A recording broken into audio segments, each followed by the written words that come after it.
اگر عورت سحری بناتے ہوئے یہ وظیفہ کر لے، یہ دعا پڑھ لے، یہ قرآن پاک کا مکمل نچوڑ وظیفہ آپ کو بتا رہا ہوں، اور انشاءاللہ تعالی جو عورت سحری بناتے بناتے جتنی دیر سحری بناتے رہے اتنی دیر یہ وظیفہ کرتی رہے اور پھر اس کھانے میں پھونک مار دے تو اس گھر میں کیسے کیسے اثرات آئیں گے، کیسے کیسے اس گھر میں رحمتیں آئیں گی۔ جانے سے پہلے ویڈیو کو لائک کریں، چینل کو سبسکرائب کریں۔ اگر عورت کھانا سحری بناتے بناتے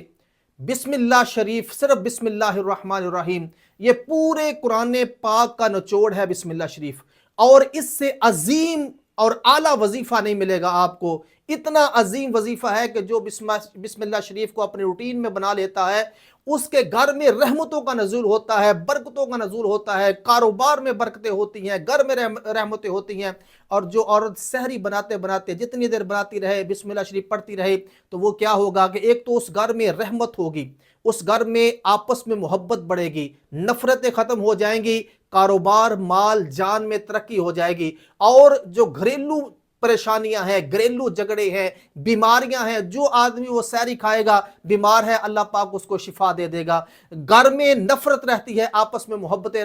بڑھنا شروع ہو جائیں گی۔ میاں بیوی میں نہیں بنتی تو اگر بیوی سحری بناتے بناتے بسم اللہ شریف پڑھ کے وہ سحری شوہر کو دے گی تو انشاءاللہ تعالیٰ دونوں میں لازوال محبت پیدا ہو جائے گی۔ گھر میں آپس میں نفرت رہتی ہے، اگر ماں یا بہن یا بیوی جو بھی سحری بنا رہی ہے وہ بسم اللہ شریف پڑھتے پڑھتے اس پر پھونک مار دے اور وہ سحری جو جو کھائے گا آپس میں محبت پیدا ہو جائے گی، گھر جنت کی طرح بن جائے گا۔ آپس میں محبت کے لیے یہ بہت بڑا وظیفہ ہے، گھر کو جنت نظیر بنانے کے لیے، اور رزق میں برکت کے لیے، کاروبار میں برکت کے لیے، دعاؤں کی قبولیت کے لیے۔ یعنی یہ پورے کے پورے قرآن کا نچوڑ آپ کو بتایا ہے، اور انشاءاللہ تعالیٰ جو یہ رمضان کے 30 دن ہی عمل کر لے تو انشاءاللہ تعالیٰ اس گھر میں لازوال محبت اور بے مثال اللہ کی رحمتوں کا نزول شروع ہو جائے۔